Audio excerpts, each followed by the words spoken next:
The Philippines is rich in tales that reflect our culture and tradition, with vivid descriptions of personal experiences of people who live in that particular area. There are numerous accounts of folk narratives in the country, including legends, myth, fairy tales, and tall tales. These are stories passed down from generation to generation, with narratives about deities or demigods, non-factual origins of the world told for entertainment, and stories of the past that the teller considered factual, including elements and magic. The childhood life of a Filipino wouldn't be complete if they never heard stories about the different mythical creatures residing in the Philippines.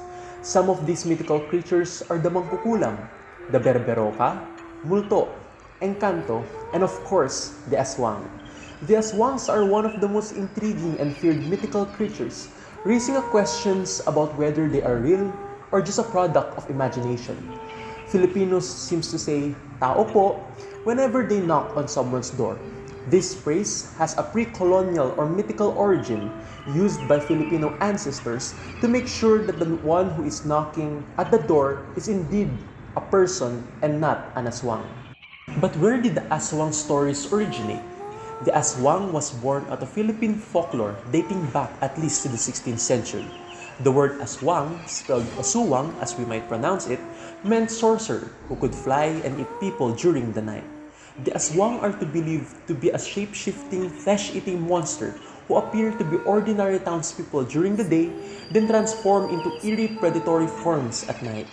The aswang syncrecy in the Philippine folklore was classified by Dr. Maximo de Ramos, a former dean of the Philippine lower mythology, into basically 5 categories. Firstly, the blood-sucking vampires like the Mandurugo, the viscera suckers or self-segmentors like the Manananggal, were-dogs that shapeshift into dogs or boars, vindictive or evil-eyed witches who could kill anyone with hexes, and finally the ghouls that steal and eat corpses. Usually, aswangs are depicted as females. Most aswangs have long proboscis-like tongues and are often described as walking backwards, truly terrifying creatures. They are sometimes called tik-tik or wak-wak for the sinister sound they make while hunting. One of the most terrifying abilities of an aswang is the ability to blend in and act like regular people with jobs, friends, and even families. At night, they will transform into a form with superhuman strength, better suited to hunting their prey. Aswangs enjoy eating corpses, fetuses, and small children. They frequently appear at funeral wakes or at the bedside of pregnant women. Because aswangs are repulsed by these food ingredients, pregnant women are advised to keep salt or garlic in their pockets or near their bed. Although they are generally feared at night, they can sometimes provide healing potions for local people during the day. The aswangs are especially popular in southern Luzon, Mindanao, and Visayas, particularly in the Visayan province of Capiz. It has become stigmatized as the home of aswangs. To dispel the myth, the province turned the aswangs into its main attraction, hosting the celebration of the Aswang Festival annually. Many stories about the aswang have remained at the center of Philippine folklore to this day. Thus, the writers created their own version to one of the most feared mythical creatures of the Philippines. This story, like the Spanish idea of the classical fantastic, delicately written literature is taken entirely from the culture of one of the most dominant Filipino folklore, the aswang. So with that, let us sit back, relax, and witness Group 4's own version of the story entitled Pagdanak ng Dugo.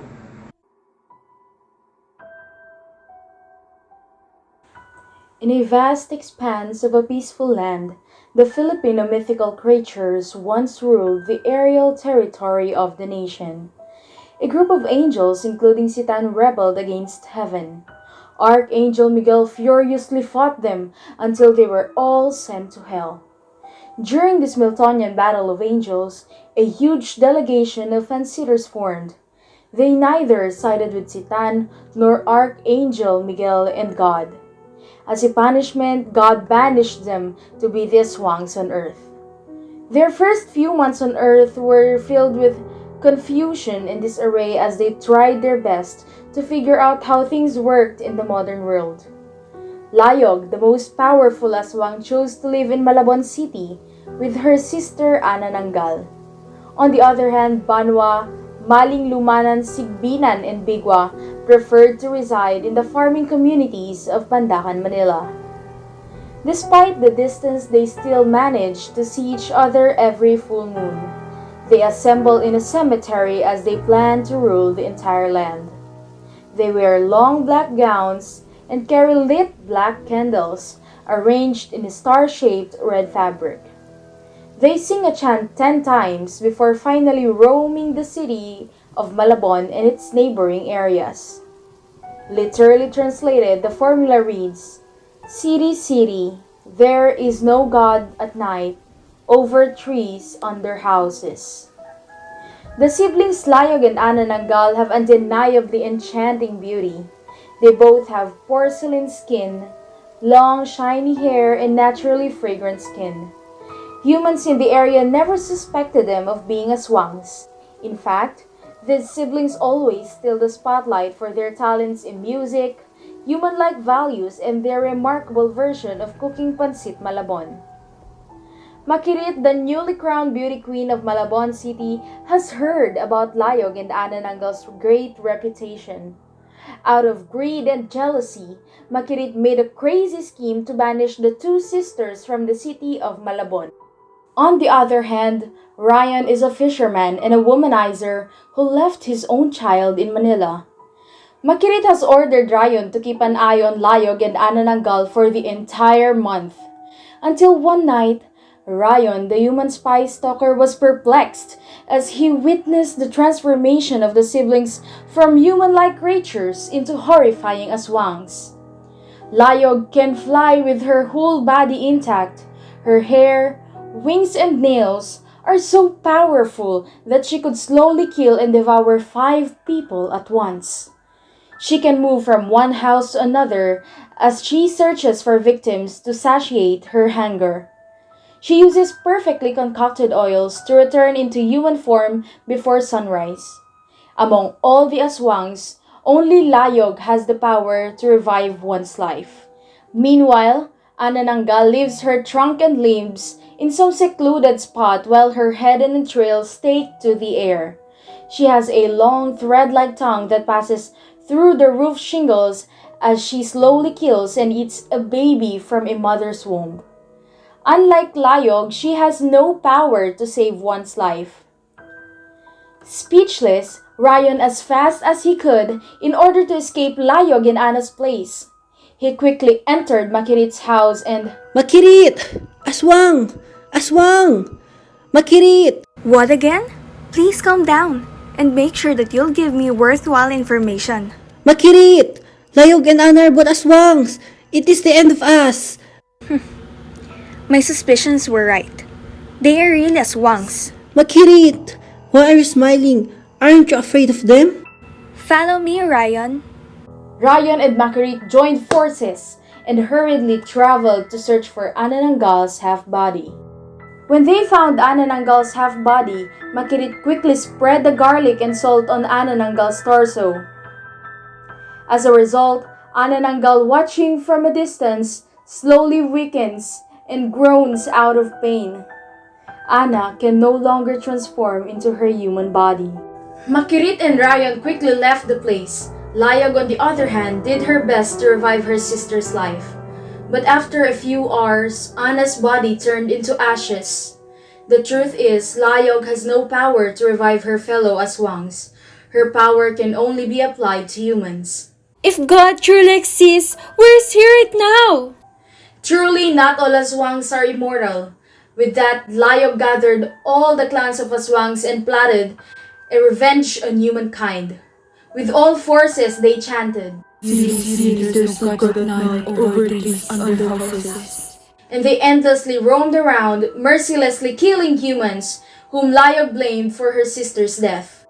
Humans' nightmare started with Banwa, the vindictive and evil-eyed witch.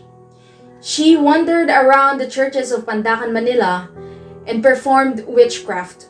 Banwa is a beautiful maiden who has cat eyes and lives in an abandoned house. She is the type of aswang who causes sickness without meaning to do so. With respect to Layog's orders, she magically intrudes various objects such as broken glasses, needles, bones, and insects, and even possesses a human body as a revenge on humankind. Maling was a loyal friend to Anananggal, and she was so devastated when she learned about her friend's death. Just like Layog, she also grew a vengeful heart. With her beauty, she eventually got employed as a college instructor in Manila. Behind her goddess beauty was a blood-sucking vampire. She is the type of aswang who seduces youthful men and pretends to marry them. As a revenge on humans, Maling sips her lover's blood until they die from anemia, whereupon she gets herself another husband. Lumanan, who happens to be Anananggal's secret lover, mourned over her death. During the full moon, Lumanan turns into a ferocious beast. He was the type of aswang labeled as the man-eating were-dog. When the night came, he did his part. He scratched people's necks and ate some of them. Because it's a full moon, any humans who get scratched by him will turn into aswangs just like him. He, together with those humans turned into aswangs, roamed and spread darkness in every park. Sigbinan was Layog's secret admirer. In respect for Layog's sister, he promised to watch over her grave. Sigbinan was a carrion-eating ghoul. During the day, he serves as a utility worker in Pandakan's municipal hall. At night, he congregates in a large tree in a cemetery and then descends to exhume the newly buried corpses. Yes, he is the type of aswang who steals corpses and devours them. Among all the aswangs, only Bigwa has the heart to heal people. With that, she renders health services to make a living. Bigwa was like a mother to Anananggal, and so she also agreed upon Layog's vengeful plans against humans. She is a self-segmenting visceral sucker, an aswang who eats human internal organs just like her fellow aswangs. Bigwa did her part. Several months have passed and Layog has never stopped seeking justice. Makirit left her town when people began to doubt her, thinking it was she who killed Anananggal. Makirit confessed that she indeed killed Anananggal, but only because she found out that Ana was an aswang. However, people did not side with her. She was even blamed for the increasing cases of murder within the town since she killed Anananggal. When Layog found out that Makirit was her sister's murderer, she immediately rushed to Makirit's new place to kill her. At night, as Makirit accomplished her schoolworks, Layog showed up. You have caused the fall of my sister. I swear that you'll rot in hell. Layog wrapped her tongue around Makirit's neck. She was so determined to kill her. Layog, please! Forgive me for what we have done. However, this is not the right time for your vengeance. Your clan's lives are now at risk. Humans have already joined their forces to kill your kind. In that moment, Layog spared her. Layog quickly went to their assembly place, the cemetery where Anananggal took her final rest. Layog, we understand your misery and despair. We have already done everything we could to get Anna the justice she deserves. You know, I thought we were already accepted in this world. But people were already convinced by Makirit. I think it's time for us to forgive. Layog, together with her fellow aswangs, decided to put an end to their vengeful acts. However, the damage has been done and now humans are so enraged and mad enough to avenge their dead loved ones. Layog, together with her fellow aswangs, decided to put an end to their vengeful acts. However, the damage has been done and now humans are so enraged and mad enough to avenge their dead loved ones who were killed by the aswangs. Humans held fire torches, salt, garlic, holy water, and even crucifixes as their weapons against the aswangs. Surprisingly, it was Makirit who led the war against the aswangs. Before the humans even touched the aswangs, Layog controlled them for her clan's safety. This is enough. We need to reach an agreement and meet halfway. We are all servants of God. Listen to your hearts. Many lives have already been sacrificed for this. It's time to put an end to this. The humans agreed with the priest. As a result, the Aswangs proposed a pact in the hopes of bringing the war to an end. As long as neither of the clans harms the other one, there will be peace in this land, and both clans can live in each other's presence. Fortunately, all humans agreed, and as a sign of respect, both clans bowed down to each other. Then peace and harmony came. Years have passed and the Aswangs are no longer seen. Before they left their traces, they blessed our land with positive spells which paved the way to bountiful harvests in the Philippines. No one knows where they are right now, but one thing is for sure. They still live among us. Their favorite foods like blood, fresh meats, and internal organs from animals are now part of our Filipino cuisines. Some of these foods are the dinuguan, pinapaitan, bopis, igado, and more which we consider delicacies of various places in the Philippines.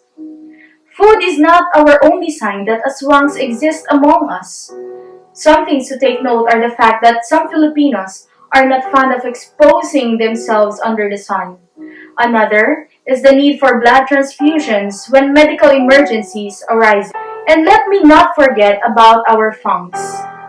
Maybe the Aswangs just learned to blend in and kept their real identity as a secret to eliminate fear, confusion, and conflicts. We may never know. The Aswang Festival is also celebrated annually in the Philippines. This reminds us that God has made us uniquely and perfectly. Therefore, faith, hope, and love should always prevail in our society. Philippine folklore is a key element in defining who we are as Filipinos. As time moves forward, the ever-growing risk of this being forgotten is more likely to happen. The different myths, legends, and texts are what made the Philippines diverse and unique compared to other cultures. The folklore about the aswang is only one among the countless of rich narratives that we have. As students, or better yet as Filipinos, we have the burden to preserve and reimagine these stories for future generations to come. Then we will only realize a world where activities such as this will not only be done by BSLM 1A but also be innately practiced throughout schools in the Philippines.